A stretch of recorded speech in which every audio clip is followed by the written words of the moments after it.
नमो अरिहन्ताणं नमो सिद्धाणं नमो आयरीयाणं नमो वज्झायाणं नमो लोये सौवसावूणं मोक्षमार्गस्य नेतारं भेत्तारं कर्मभूभृतां ज्ञातारं विश्वतत्त्वानां वंदे तत्गुणलब्धये। 1008 श्री मूलनायक आदिनाथ भगवान की जय। द्वासांग जिनवाणी माता की जय। आचार्य श्रेष्ठ आचार्य गुरुवर श्री 108 पूज्यपाद स्वामी महाराज की जय। आचार्य श्रेष्ठ आचार्य गुरुवर श्री 108 विद्यासागर जी महाराज की जय। जगत पूज्य निर्यापक श्रमण मुनि पुंगव श्री 108 सुधा सागर जी महाराज की जय। आचार्य पूज्यपाद स्वामी जी द्वारा विरचित इस सर्वार सिद्धि ग्रंथराज की स्वाध्याय श्रृंखला में हम सभी अध्ययन करते हुए 6वें अध्याय तक का पूर्ण अध्ययन कर चुके हैं। आज हम 7वें अध्याय का अध्ययन करना प्रारंभ करेंगे। पूर्व के 6 अध्यायों में हमने 4 अध्यायों में जीव तत्व का वर्णन समझा, 5वें अध्याय में अजीव तत्व का वर्णन समझा। 6वें अध्याय में आश्रव की विशेषताएं बताई थी कि आश्रव किन परिणामों से होता है, आश्रव में किन किन क्रियाओं से विशेषता आती है, तीव्र भाव, मंद भाव, अधिकरण विशेष इत्यादि पर हमने चर्चा की थी। फिर विशेष आश्रव का जब वर्णन किया तो 8 कर्मों का पृथक पृथक एक एक कर्म प्रकृति का जो आश्रव होता है वो किन परिणामों और किन क्रियाओं से होता है उसका विस्तार से वर्णन अपन ने पूर्व कक्षा में समझा था। अब 7वें अध्याय में ये पुनः आश्रव तत्व पर ही चर्चा कर रहे हैं, लेकिन जो आश्रव 6वें अध्याय में 2 प्रकार का बताया था, शुभ आश्रव और अशुभ आश्रव। तो वहां पर चूंकि ये मोक्ष मार्ग का प्रकरण है, पहले ही अध्याय के प्रथम सूत्र में इन्होंने संकल्प लिया था कि हम मोक्ष मार्ग की चर्चा करेंगे और वह मोक्ष मार्ग सम्यक दर्शन, सम्यक ज्ञान और सम्यक चारित्र से सहित होता है।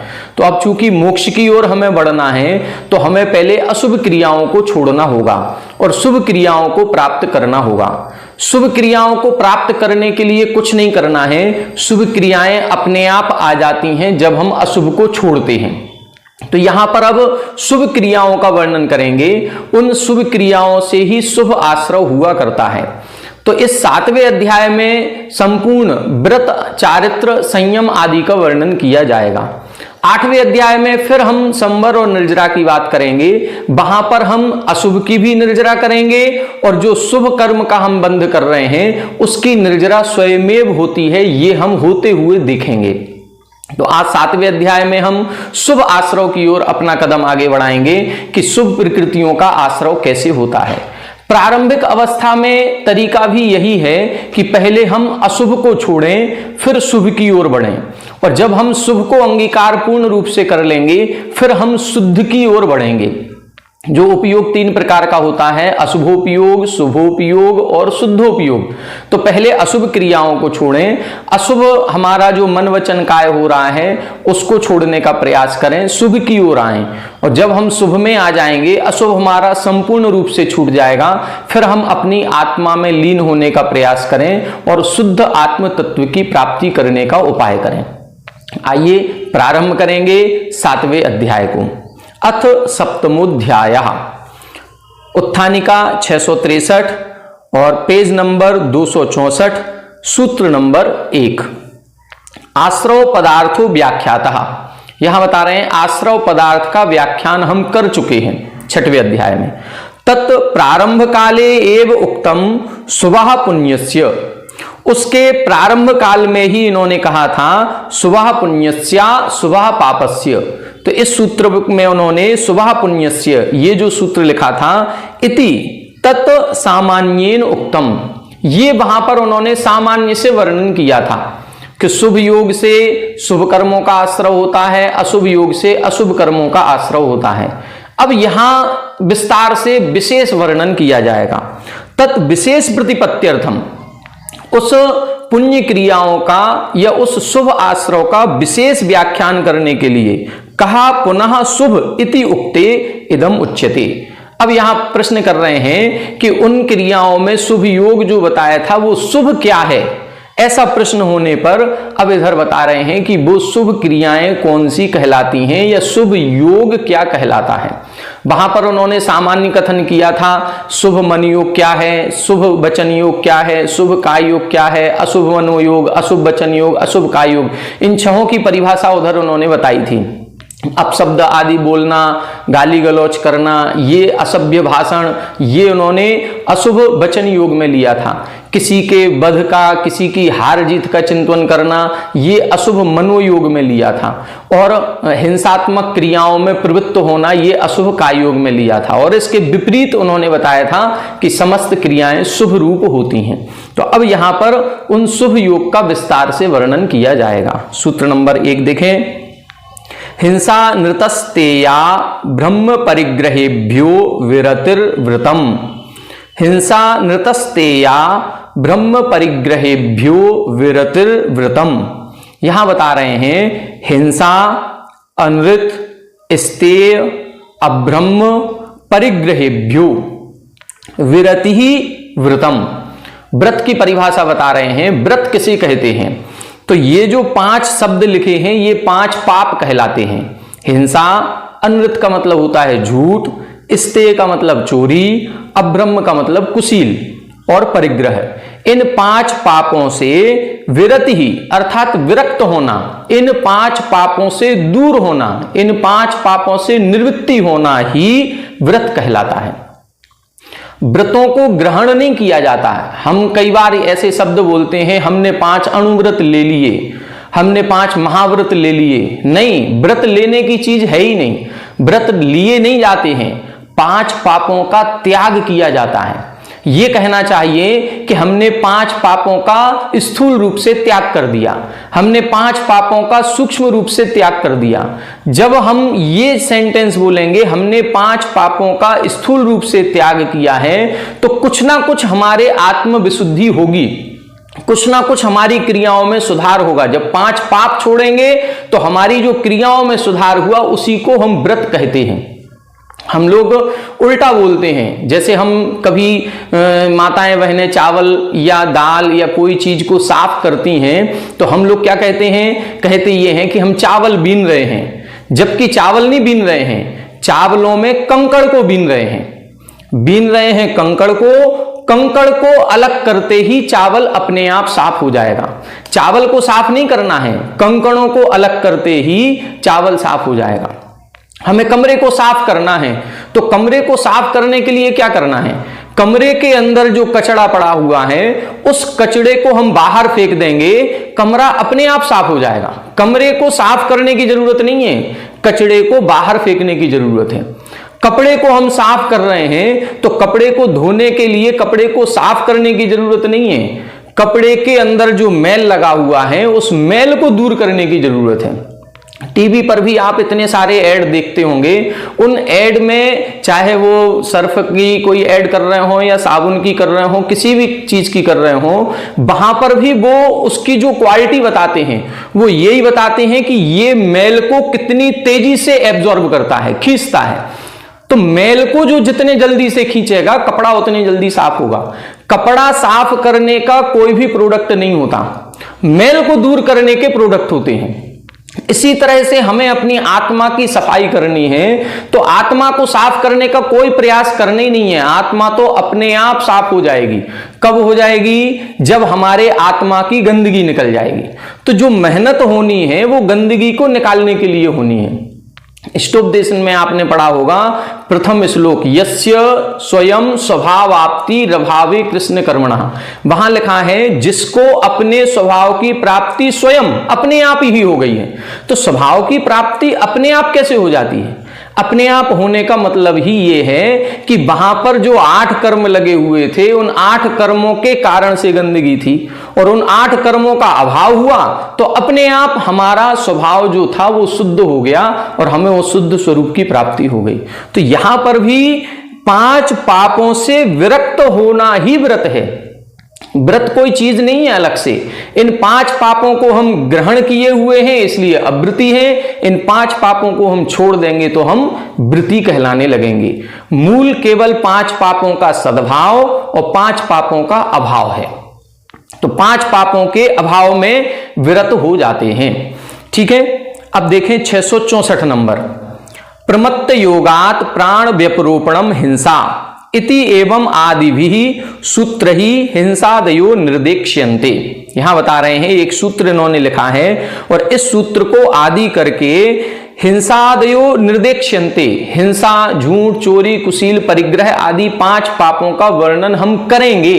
निर्देक्ष्यन्ते यानी आगे करेंगे। तेभ्यो विरमणम विरति व्रतम इति उच्यते। उन 5 पापों से विरमणम अर्थात विरत ही होना, दूर होना, निवृत्ति होना ही व्रत कहलाता है। तो 5 पापों का अभी इन्होंने वर्णन नहीं किया है, आगे इसी अध्याय में आगे आकर के आने वाले सूत्रों में करेंगे। तो उन 5 पापों से विरक्त होना ही व्रत कहलाता है। व्रतम अभिसंधि कृतो नियमः इदम कर्तव्यम इदम न कर्तव्यम इति वा। व्रत किसे कहते हैं? व्रतम अभिसंबंधी कृतो नियमः। अभिसंबंधीकृत का मतलब है संकल्प पूर्वक किसी वस्तु को छोड़ना। उसको हम चाहे वो नियम रूप से हो चाहे वो यम रूप से हो, लेकिन संकल्प पूर्वक होना चाहिए कि हम इतने समय के लिए इस वस्तु का त्याग करते हैं। यदि हम नियम पूर्वक भी कर रहे हैं, मान लो हमने रात्रि भोजन का त्याग किया कि 1 साल के लिए हम रात्रि भोजन का त्याग करते हैं, तो वो शब्द आना चाहिए, संकल्प होना चाहिए बुद्धि में भी और शब्दों में भी कि हमने 1 साल के लिए इस वस्तु को छोड़ दिया है। कई लोग ये कहते हैं कि हम खाते ही नहीं है रात को, हम तो शराब पीते ही नहीं हैं, हम तो मांस खाते ही नहीं हैं। अरे नहीं खाते हैं, लेकिन उसका त्याग किया है क्या? यदि त्याग नहीं किया है तो उसका फल हमें उतना नहीं मिलेगा जितना मिलना चाहिए। व्रत की परिभाषा लिख रहे हैं अभिसंबंधी कृतो। आचार्य समंतभद्र स्वामी जी ने भी श्रावकाचार में यही शब्द लिखा है, अभिसंबंधी कृतः नियमः। तो यहां पर व्रत किसे कहते हैं? व्रत का मतलब है संकल्प पूर्वक त्याग होना चाहिए। 5 पापों का कर रहे हैं, चाहे सूक्ष्म रूप से करें चाहे स्थूल रूप से करें, जीवन भर के लिए संकल्प पूर्वक जब त्याग किया जाता है कि यह करने योग्य है, यह करने योग्य नहीं है, इदम कर्तव्यम, यह करने योग्य है, इदम ना कर्तव्यम, ये करने योग्य नहीं है, इस प्रकार का जब संकल्प ले लिया जाता है कि जो करने योग्य नहीं है उसका मैं त्याग करता हूं, जो करने योग्य है अब वो क्रियाएं मैं करूंगा। क्या भक्ष्य है क्या अभक्ष्य है? जो अभक्ष्य है उसका मैं भक्षण नहीं करूंगा, जो भक्ष्य है उसका मैं भक्षण करूंगा। इस प्रकार से जब संकल्प पूर्वक नियम ले लिया जाता है तब उसको हम व्रत कहते हैं। आगे देखें, ननुच हिंसादयः परिणाम विशेषा अध्रुवाः कथम तेषाम अपादानत्वम उच्यते। अब यहां प्रश्न कर रहे हैं कि जो हिंसा आदि परिणाम विशेष हैं ये अध्रुवा, ये निश्चित नहीं है, और जब निश्चित नहीं है तो इनको छोड़ने पर अपादानत्वम, अपादान क्रिया का प्रयोग क्यों किया गया? जैसे सूत्र में लिखा है हिंसा नतस्तेया ब्रह्म परिग्रहेभ्यो, जो ये भ्यो वाली विभक्ति लगाई गई है ये पंचमी विभक्ति है, और पंचमी विभक्ति का प्रयोग जब किसी चीज से दूर हटते हैं तब किया जाता है। जैसे वृक्ष से पत्ते गिरते हैं, तो जब पत्ता वृक्ष से टूट जाता है, अलग हो जाता है, तो दूर होने अर्थ में, अलग होने अर्थ में इस प्रकार का प्रयोग पंचमी विभक्ति का होता है। स्थिर वस्तु से जब कोई पदार्थ दूर होता है, यहां कह रहे हैं कि ये जो हिंसा आदि परिणाम हैं ये तो अध्रुव हैं, स्थिर थोड़ी रहते हैं कि हमेशा हमारा हिंसात्मक परिणाम ही रहेगा, हमारा हमेशा झूठ बोलने का ही परिणाम रहेगा, हमारा हमेशा चोरी करने का परिणाम रहेगा। तो हमेशा तो रहता नहीं है। जब हमेशा नहीं रहता है तो फिर इधर अपादान विभक्ति क्यों लगाई गई, ये पंचमी विभक्ति का प्रयोग क्यों किया गया? तब इधर लिख रहे हैं उत्तर, बुद्धि अपाये ध्रुवत्व विवक्षा उपपत्ते है। यहां बता रहे हैं बुद्धि अपाये, बुद्धि में हम इसका त्याग कर रहे हैं, और बुद्धि पूर्वक संकल्प पूर्वक जब त्याग किया जाता है तब उधर अपादान की विवक्षा उत्पन्न हो जाती है। ठीक है, ये परिणाम अध्रुव हैं, निश्चित नहीं हैं, लेकिन फिर भी हमारी बुद्धि में जो हमने संकल्प पूर्वक इनका त्याग किया है, तो अब हमने संकल्प ले लिया है कि हम इस वस्तु का उपभोग नहीं करेंगे। अब हम आलू प्याज आदि नहीं खाएंगे, हम रात्रि भोजन नहीं करेंगे, ये जो हमने संकल्प लिया है, हम त्रस हिंसा नहीं करेंगे। तो ये जो संकल्प होता है ये स्थिर होता है, संकल्प पूर्वक होता है, इसलिए यहां पर अपादान की विवक्षा बन जाती है। जैसे उदाहरण दे रहे हैं, यथा धर्मात् विरमति इति अत्र या एष मनुष्यः संभिन्न बुद्धिः स पश्यति दुष्करो धर्मः फलं च अस्य श्रद्धा मात्र गम्यम इति सा बुद्ध्या संप्राप्य निर्वर्तते एवं यह अपि या एव मनुष्यः प्रेक्षा पूर्वकारी स पश्यति या एते हिंसादयः परिणामाः ते पाप हेतवः। यहां बता रहे हैं, देखें, यथा धर्मात् विरमति, संस्कृत में ही एक उदाहरण दिया गया है और ये एक प्रसिद्ध वाक्य है। कौन सा? धर्मात् विरमति, अर्थात धर्म से दूर होता है। तो जो ये संस्कृत में धर्म से दूर होता है, इस प्रकार का उदाहरण दिया जाता है। तो यहां बता रहे हैं, या एष मनुष्यः संभिन्न बुद्धि स पश्यति, जो ये मनुष्य धर्म से संभिन्न बुद्धि अर्थात पृथक बुद्धि वाला हो रहा है, वह क्यों हो रहा है? स पश्यति, वह देख रहा है दुष्करो धर्मः, कि धर्म बहुत दुष्कर है, कठिन है, धर्म करना आसान नहीं है। और फलम च अस्य श्रद्धा मात्र गम्यम इति, और इसका जो फल है वो मात्र श्रद्धा मात्र है।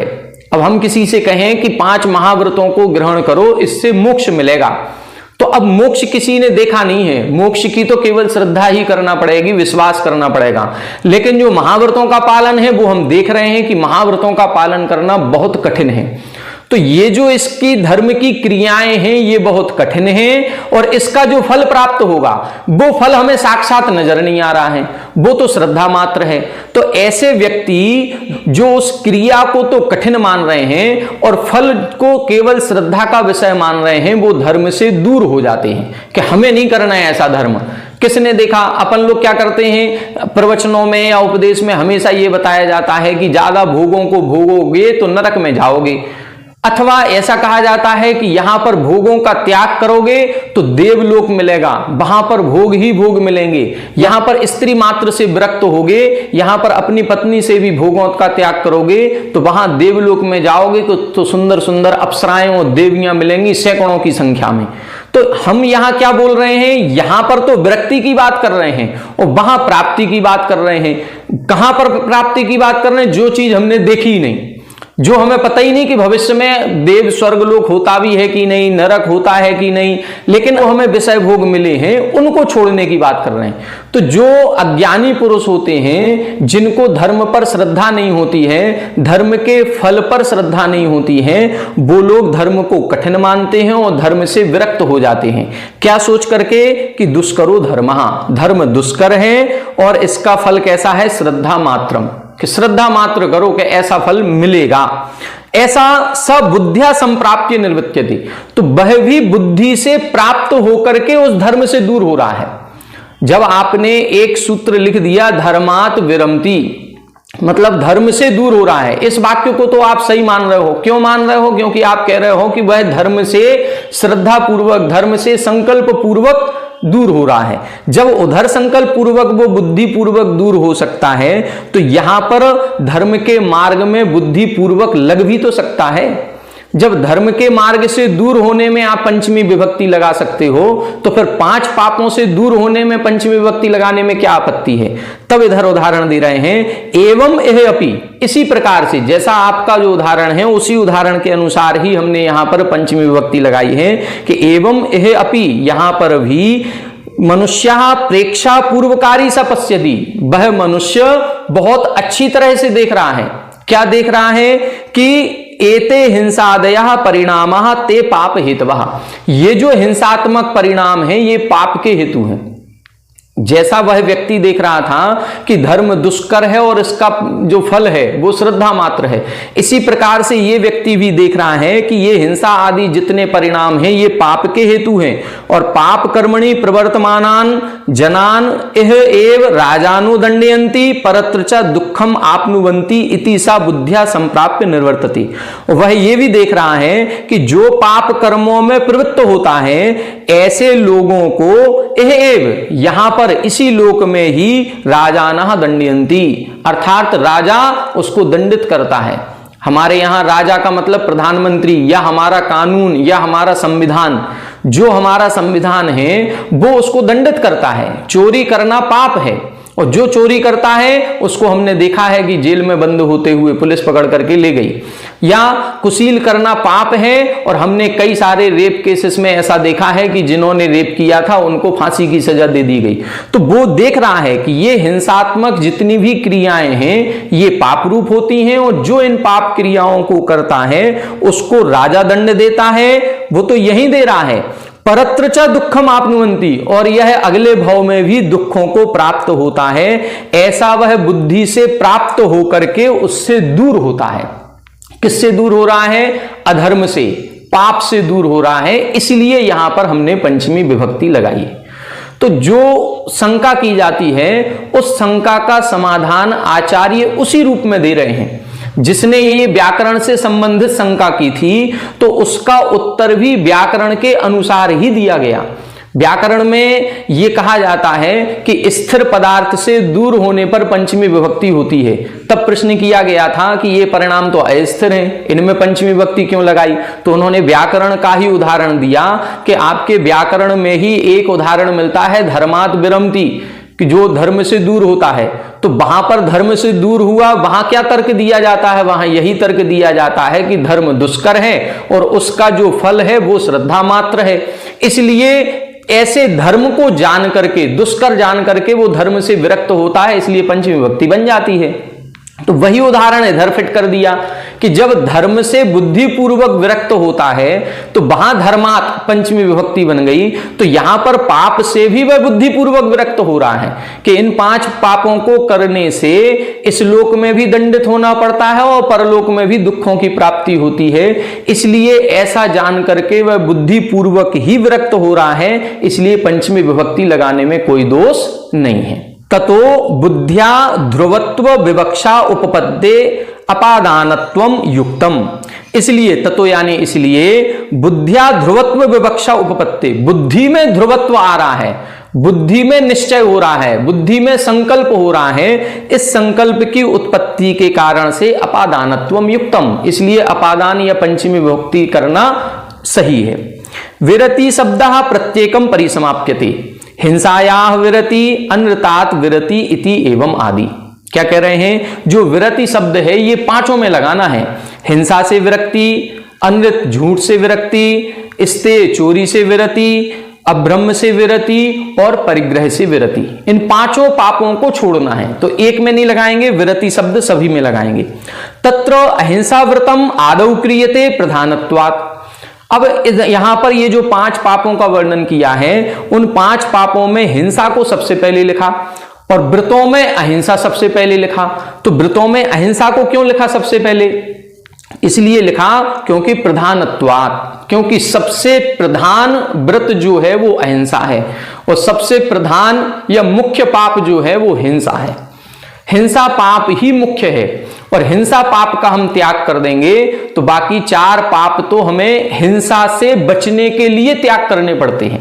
क्योंकि झूठ बोलने में हिंसा होती है, चोरी करने में हिंसा होती है, कुशील का सेवन करने में हिंसा होती है, परिग्रह में भी हिंसा होती है।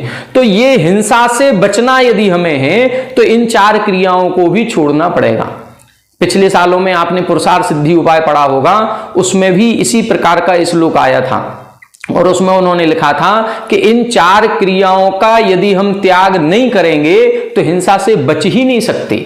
यदि हमें हिंसा से बचना है तो पहले झूठ, चोरी, कुशील और परिग्रह, इन 4 क्रियाओं का त्याग करें। क्यों? क्योंकि सत्यादीनी ही तत्परिपालनार्थानि सस्यस्य व्रति परिक्षेपवत्।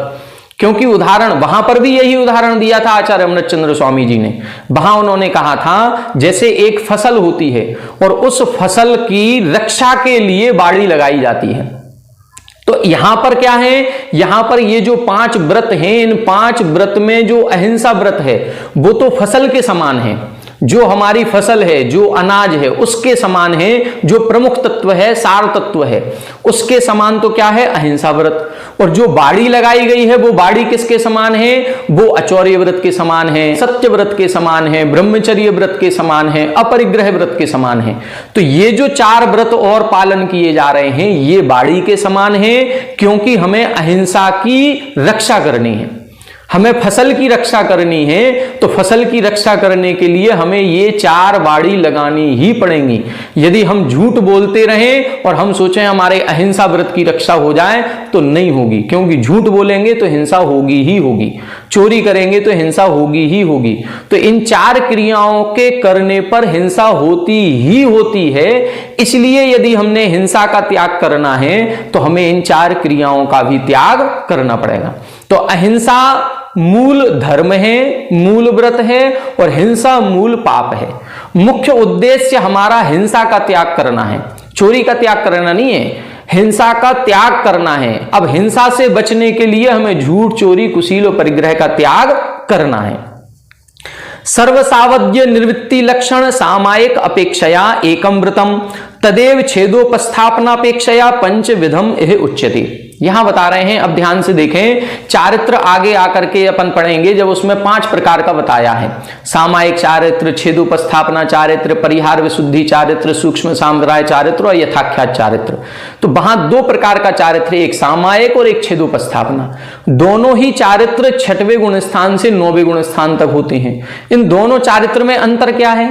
अंतर केवल इतना होता है जहां पर अभेद कथन किया जाता है। अभेद का मतलब भेद नहीं करना है, अभेद रूप से कथन करके और फिर व्रतों को अंगीकार किया जाता है, उसे हम सामायिक चारित्र कहते हैं। और जब भेद रूप से कथन करके ग्रहण किया जाता है व्रत आदि को तो उसे छेदोपस्थापना चारित्र कहते हैं। क्या मतलब? मतलब ये है, कोई मुनिराज थे, उनकी दीक्षा हो रही थी और दीक्षा के संस्कार होते ही उन्होंने क्या कहा, मैं 5 पापों का जीवन पर्यंत के लिए सूक्ष्म रूप से त्याग करता हूं। कि एक ही सेंटेंस में 5 पापों का त्याग कर दिया, तो ये सामायिक चारित्र। और इसी को हम भेद करेंगे, मैं हिंसा का जीवन पर्यंत के लिए त्याग करता हूं, मैं झूठ का जीवन पर्यंत के लिए त्याग करता हूं, मैं चोरी का जीवन पर्यंत के लिए त्याग करता हूं। इस प्रकार से जब भेद करके अलग अलग त्याग किया जाता है तो उसको छेदोपस्थापना चारित्र कहते हैं। दूसरा एक और इसमें अंतर पाया जाता है कि सामायिक चारित्र में जब दोष लगते हैं, कोई अतिचार लग जाता है, तब उस अतिचार को दूर करके पुनः उसमें दृढ़ता पूर्वक प्रवृत्ति करने का नाम छेदोपस्थापना चारित्र है। यहां पर इन्होंने वो पहली वाली परिभाषा लिखी है, देखें, सर्वसावध्य निर्वृत्ति लक्षण सामायिक अपेक्षया एकम व्रतम। सभी सावध्य की यानी सभी प्रकार के 5 पापों की निवृत्ति लक्षण, जहां पर 5 पापों का त्याग किया जाता है, तो उस अपेक्षा से सामायिक अपेक्षया, यदि सामायिक की अपेक्षा से लगाएंगे तो एकम व्रतम, वो एक व्रत है। हमने 5 पापों का त्याग कर दिया, हमने 5 महाव्रत ले लिए या हमने महाव्रतों को अंगीकार कर लिया, ये एक व्रत हो गया। और यदि तदेव छेदोपस्थापनापेक्षया, और वही छेदोपस्थापना की अपेक्षा लगाएंगे तो पंचविधम यह उच्यते, वही व्रत 5 प्रकार का हो जाएगा। हमने अहिंसा व्रत लिया है, हमने सत्य व्रत लिया है, हमने अचौर्य व्रत लिया है, तो फिर ये 5 प्रकार का हो गया। तो हमने 5 व्रत लिए कि एक व्रत लिया? सामायिक की अपेक्षा से हमारा एक व्रत है महाव्रत, और छेदोपस्थापना की अपेक्षा से हमने 5 व्रत लिए हैं, अहिंसा व्रत अलग, सत्य व्रत अलग, अचौर्य व्रत अलग, ब्रह्मचर्य व्रत अलग और अपरिग्रह व्रत अलग। तो इस प्रकार से ये 2 भेद किए जाते हैं। सामायिक में अभेद कथन होता है, छेदोपस्थापना में भेद कथन होता है। ननुच अस्य व्रतस्य आश्रव हेतुत्वम अनुपपन्नम संबर हेतुषु अंतर्भावात्। यहां प्रश्न कर रहे हैं कि यहां जो आपने व्रतों को आश्रव के हेतु में लिया है, ये तो बनता ही नहीं है बात, क्यों? क्योंकि आगे संबर हेतु सु अंतर्भावात, क्योंकि आगे आने वाले जब संबर का प्रकरण आएगा वहां पर आपने इन्हीं व्रतों को संबर के अंतर्गत लिया है। तो एक क्रिया या तो आश्रव का कारण बनेगी या संबर का कारण बनेगी, क्योंकि आश्रव निरोधा संबर, आश्रव का रुकना ही संबर कहलाता है। संबर आश्रव का विरोधी है और हम एक ही क्रिया को आश्रव में भी लिख रहे हैं और संबर में भी लिख रहे हैं, तो कैसे बन जाएगी बात? व्रतों को संबर में लिखा है, यदि व्रतों को संबर में लिखा है तो फिर आश्रव में क्यों लिख रहे हो, और यदि आश्रव में लिख रहे हो तो फिर संबर में कैसे लिख रहे हो? ये दोनों बातें कैसे बन जाएंगी? क्योंकि आगे देखें, संबर हेतु वो वक्ष्यन्ते, आप संबर के हेतुओं का आगे वर्णन करेंगे, वहां पर गुप्ती समिति आदयः एक सूत्र आएगा, आश्रव निरोधा संबरः स गुप्ती समिति धर्मानुप्रेक्षा परिसहजय चारित्र ही, कि वह संबर गुप्ती से, समिति से, धर्म से, अनुप्रेक्षा से होता है। तो वहां पर जो 10 धर्म है, तत्र 10 विधे धर्मे संयमेवा व्रतानाम अंतर्भाव इति, वहां जो 10 प्रकार का धर्म है उस 10 धर्मों के अंतर्गत एक धर्म आता है संयम धर्म। और जब संयम धर्म आता है तो संयम धर्म में क्या है? व्रतों को अंगीकार किया जाता है, 5 इंद्री और मन को वश में किया जाता है, 6 काय के जीवों की हिंसा का त्याग किया जाता है, यही तो व्रत है। तो यहां पर जब संबर में आपने अंतर्भाव कर दिया तो यहां पर फिर आश्रव में क्यों ले रहे हो? तब लिख रहे हैं नैष दोषः, ऐसा कोई दोष नहीं है। तत्र संबरो निर्वृत्ति लक्षणों वक्ष्यते, वहां पर जो संबर है वो निर्वृत्ति लक्षण वाला है, यहां जो आश्रव है वो प्रवृत्ति लक्षण वाला है। जो हम ये व्रत अंगीकार कर रहे हैं इसमें दोनों चीजें हो रही हैं, इसमें प्रवृत्ति भी हो रही है, इसमें निर्वृत्ति भी हो रही है। जिन क्रियाओं से हमने निर्वृत्ति ली है उससे हमारा संबर हो रहा है, और जिन क्रियाओं में प्रवृत्ति हो रही है उससे हमारा आश्रव हो रहा है। जैसे एक व्यक्ति ने त्रस हिंसा का त्याग कर दिया, तो त्रस हिंसा का त्याग हो जाने से त्रस हिंसा संबंधी जो आश्रव उसके हो रहा था वो आश्रव रुक जाएगा। तो त्रस हिंसा संबंधी तो उसके संबर हो गया, लेकिन 5 स्थावरों की हिंसा भी हो रही है कि नहीं? हो रही है। वो जो प्रवृत्ति हो रही है उस प्रवृत्ति से उसके अभी आश्रव होता रहेगा। तो त्रस हिंसा के बचाने रूप जो हमारी प्रवृत्ति हो रही है उस प्रवृत्ति में जो आश्रव होगा वो शुभ आश्रव होगा, और जो हमने त्रस हिंसा से बचे हैं उससे जो हमारा अशुभ कर्मों का आश्रव होना था वो रुक गया, इसलिए संबर हो गया। तो निवृत्ति पूर्वक संबर होता है, प्रवृत्ति पूर्वक आश्रव होता है। आगे देखें, तत्र संबरो निर्वृत्ति लक्षणों वक्ष्यते, वह संबर जो है वो निर्वृत्ति लक्षण वाला है, इसका वर्णन आगे करेंगे। प्रवृत्तिश्च अत्र दृश्यते, और यहां पर तो प्रवृत्ति देखी जाती है। हिंसा नृता दत्ता दानादि परित्यागे अहिंसा सत्य वचन दत्ता दानादि क्रिया प्रतीते गुप्त्यादि संबर परिकर्मत्वाच्च, यहां बता रहे हैं यहां पर हिंसा, झूठ, चोरी, कुशील इत्यादि का तो त्याग हो रहा है, लेकिन हिंसा का त्याग करने पर अहिंसा में प्रवृत्ति हो रही है, झूठ का त्याग करने पर सत्य में प्रवृत्ति हो रही है, चोरी का त्याग करने पर अचौर्य में प्रवृत्ति हो रही है। तो ये जो त्याग किया है वो निर्वृत्ति लक्षण है, और जहां प्रवृत्ति हो रही है वो प्रवृत्ति लक्षण है। निर्वृत्ति होगी तो हमारे संबर होगा, प्रवृत्ति होगी तो आश्रव होगा। गुप्त्यादि संबर परिकर्मत्वाच्च, और ये क्या है? ये जो गुप्ती आदि, जो व्रत गुप्ती आदि जो कहे गए हैं, समिति आदि, ये संबर के ही रूप हैं, अंश हैं, अंग हैं, ये पूर्ण संबर नहीं है। समिति का वर्णन करें मतलब समिति से भी संबर होता है, गुप्ती से भी संबर होता है, धर्म से भी संबर होता है, अनुप्रेक्षा से भी संबर होता है। तो ये अंश हैं। अब जितना जितना हम पालन करेंगे उतना उतना हम कर्मों से बचेंगे। व्रतेषु ही कृत परिकर्मा साधु सुखेन संबरम करोति इति ततः पृथक्त्वेन उपदेशः क्रियते। व्रतेषु ही कृत परिकर्मा, अर्थात जिसने व्रत आदि लेकर के अपने 5 पापों को करने की मर्यादा कर ली है, ऐसा साधु ही सुखेन संबरम करोति, ऐसा साधु ही सुखपूर्वक संबर करता है। बिना मर्यादा किए, बिना 5 पापों का त्याग किए, बिना व्रतों का पालन किए संबर हो ही नहीं सकता। सबसे पहले व्रतों का पालन करना पड़ेगा, उसके बाद ही संबर होगा। इसीलिए पृथक्त्वेन उपदेशः क्रियते, इसीलिए यहां व्रतों का पृथक से उपदेश किया गया है। ननु च षष्ठम अणुव्रतम अस्ति रात्रि भोजन विरमणम तत् एह उपसंख्यातव्यम। यहां प्रश्न कर रहे हैं कि एक 6वां अणुव्रत भी कहा जाता है, जैसे ये 5 अणुव्रत हो गए, अहिंसा अणुव्रत, सत्याणुव्रत, ऐसा एक छठवां अणुव्रत भी किन्हीं किन्हीं आचार्यों ने माना है, रात्रि भोजन त्याग। तो उसका भी यहां पर ग्रहण करना चाहिए। तब लिख रहे हैं ना, नहीं करना चाहिए। क्यों नहीं करना चाहिए? भावनासु अंतर्भावात, क्योंकि हम यहां पर इन 5 व्रतों की 5-5 भावनाएं आगे कहेंगे। तो जो अहिंसा व्रत की 5 भावनाएं हैं, उन अहिंसा व्रत की 5 भावनाओं में एक भावना हमने रात्रि भोजन त्याग की रखी है। तो रात्रि भोजन का त्याग उन भावनाओं में ही हो जाता है, इसलिए अलग से अणुव्रत बनाने की आवश्यकता नहीं है। अहिंसा व्रत भावना ही वक्ष्यन्ते, अहिंसा व्रत की भावनाएं हम आगे कहेंगे। तत्र आलोकित पान भोजन भावना कार्य इति, वहां पर हमने आलोकित पान भोजन इस नाम से एक भावना रखी है, और उस आलोकित पान भोजन का मतलब ही ये होता है सूर्य के प्रकाश में भोजन करना। मतलब रात्रि भोजन करने वाला अहिंसा व्रती हो ही नहीं सकता है। तो अहिंसा व्रत में हमें दृढ़ होना है या अहिंसा व्रत को ग्रहण करना है, तो उनकी भावनाओं का पालन करना होगा, और भावनाओं का पालन करेंगे तो रात्रि भोजन पहले ही उसका छूट जाएगा, इसलिए उसको छठवां अणुव्रत बनाने की आवश्यकता नहीं है। इस प्रकार से आज हमने पहले सूत्र की टीका को विस्तार से पढ़ा। इसमें व्रतों को ग्रहण करने का जो मूल उद्देश्य है वो बताया गया कि व्रतों को क्यों ग्रहण करना है और व्रतों को कैसे ग्रहण करना है। संकल्प पूर्वक, बस ये शब्द याद रखें, जब संकल्प पूर्वक किसी वस्तु का त्याग किया जाता है तो व्रत कहलाता है। यदि हम किसी वस्तु का उपभोग नहीं करते हैं लेकिन हमने त्याग नहीं किया है तो हमारा वो व्रत नहीं है। मद्य मधु मांस का सेवन हम लोग नहीं करते हैं, लेकिन फिर भी यदि हमने संकल्प पूर्वक त्याग नहीं किया है तो हम अभी व्रती नहीं कहलाएंगे, हमारा वो मूल गुण नहीं बनेगा। हमें संकल्प पूर्वक त्याग करना है कि हम इस वस्तु का त्याग करते हैं। जब संकल्प पूर्वक, चाहे भले वो 1 हफ्ते के लिए क्यों ना करें, चाहे भले वो 24 घंटे के लिए करें, लेकिन संकल्प पूर्वक जब त्याग होता है तो वो व्रत की श्रेणी में आ जाता है।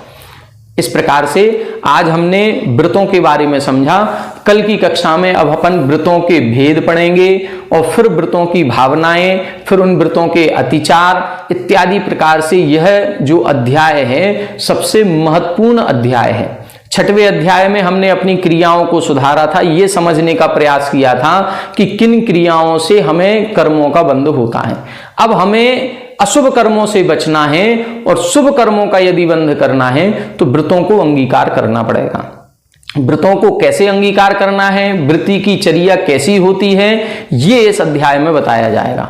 तो अपना एक मानस तैयार करें कि इस अध्याय को हमें इसलिए पढ़ना है क्योंकि हमें भी व्रत ग्रहण करने हैं। एक संकल्प लेना है कि बिना व्रतों को ग्रहण किए हमें ये पर्याय नहीं छोड़नी, हम व्रतों को ग्रहण करके ही ये पर्याय छोड़ेंगे इत्यादि। इस प्रकार से संकल्प लेकर के इस अध्याय का अपन सभी लोग स्वाध्याय करेंगे। आज की कक्षा में इतना ही, आगे की कक्षा में आगे के सूत्रों पर चर्चा करेंगे। आप सभी हमारे साथ बने रहें। सभी को जय जिनेंद्र।